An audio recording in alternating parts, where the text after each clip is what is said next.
देहरादून में अशासकीय कॉलेजेस पर शिकंजा कसने की तैयारी चल रही है। 18 अशासकीय कॉलेजेस को लेकर के महाविद्यालयों पर अब शिकंजा सरकार कसेगी, कहा यह जा रहा है। ये जानकारी आई, उसके मुताबिक उच्च शिक्षा राज्य मंत्री धन सिंह रावत का बयान है कि 18 अशासकीय कॉलेजों को राज्य यूनिवर्सिटी से जोड़ने के निर्देश दिए गए हैं। केंद्र ने पत्र भेज करके राज्य यूनिवर्सिटी से जोड़ने के ये दिशा निर्देश तय किए हैं। कैबिनेट ने एक कमेटी गठित कर सभी कॉलेजेस को समय दिया है। राज्य यूनिवर्सिटी का हिस्सा बनने का वक्त दिया गया है, यानी कि ये एक बड़ा कदम। कि कोई भी महाविद्यालय त्रिस्तरीय व्यवस्था में नहीं चल सकता, कि वो एफिलिएशन केंद्र से हो, नियुक्तियों का अधिकार मैनेजमेंट को हो और तनख्वाह देने का काम राज्य सरकार करे, ये व्यवस्था नहीं चल सकती है। इसलिए हमने उनको कहा कि या तो आप राज्य सरकार के साथ आ जाइए, मैनेजमेंट आपका यथावत रहेगा, या फिर आप केंद्रीय विश्वविद्यालय के साथ जोड़ना चाहते हो तो उनके साथ जुड़ जाइए। लेकिन किसी का वेतन की कोई कटौती नहीं की जाएगी, छात्रों का हित सर्वोपरि रखा जाएगा।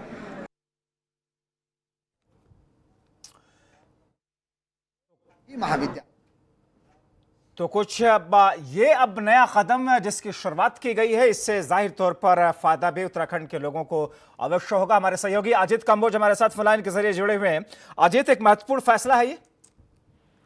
बिल्कुल, जिस तरह से राज्य सरकार ने कोशिश की है प्रदेश में शिक्षा की गुणवत्ता में और बेहतर सुधार को लेकर, अब जो उत्तराखंड के भीतर 18 अशासकीय कॉलेज हैं जो अभी तक जिनमें गढ़वाल यूनिवर्सिटी जो केंद्रीय यूनिवर्सिटी है उससे समृद्ध थे, उनको अब सीधे तौर पर राज्य सरकार के अंडर में लाने का फैसला किया है। और इसके बाबत केंद्र सरकार की तरफ से राज्य को पत्र भी प्राप्त हुआ है।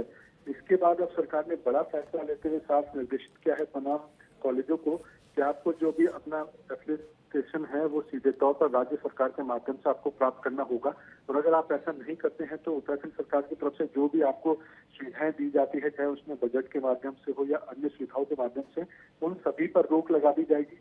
और सीधे तौर पर एक ये बड़ा फैसला है। साफ तौर पर उच्च शिक्षा विभाग का कहना है कि कॉलेज ये मैनेजमेंट के होते हैं, व्यवस्था ये केंद्रीय यूनिवर्सिटी की लगाते हैं, और जब तनख्वाह की बात या बजट की बात आती है तो ये राज्य सरकार से इसको मांगने का काम करते हैं।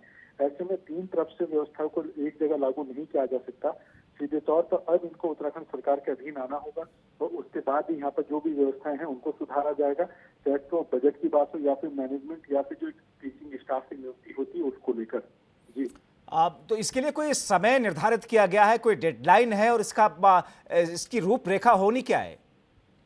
बिल्कुल, अभी जो राज्य सरकार की तरफ से फैसला किया गया है वो कैबिनेट के माध्यम से एक सब कमेटी का गठन यहाँ पर किया गया है, जो तमाम जो 18 अशासकीय कॉलेज हैं उनकी व्यवस्थाओं को जांचने का काम करेगी। उनमें किस तरह की दिक्कतें हैं या अगर वो राज्य सरकार के अधीन आते हैं तो क्या क्या बदलाव इनके कानूनों में हो सकते हैं, या जो मैनेजमेंट है वो किस तरह से काम करेगा। तो इसका भी कोई समय सीमा निर्धारित नहीं करी गई है, लेकिन उच्च शिक्षा राज्य मंत्री का साफ तौर पर कहना है कि जल्द से जल्द हम इस पर डिसीजन लेने का काम करेंगे, जिससे आने वाले समय में जो भी छात्र यहाँ पर पठन पाठन का कार्य कर रहे हैं उनके आगे कोई दिक्कत ना हो, और तमाम तरह की जो बजट एलोकेशन की व्यवस्था होती है वो राज्य सरकार और मजबूती के साथ कर सके। चलिए, बहुत शुक्रिया अजीत इन तमाम जानकारी के लिए।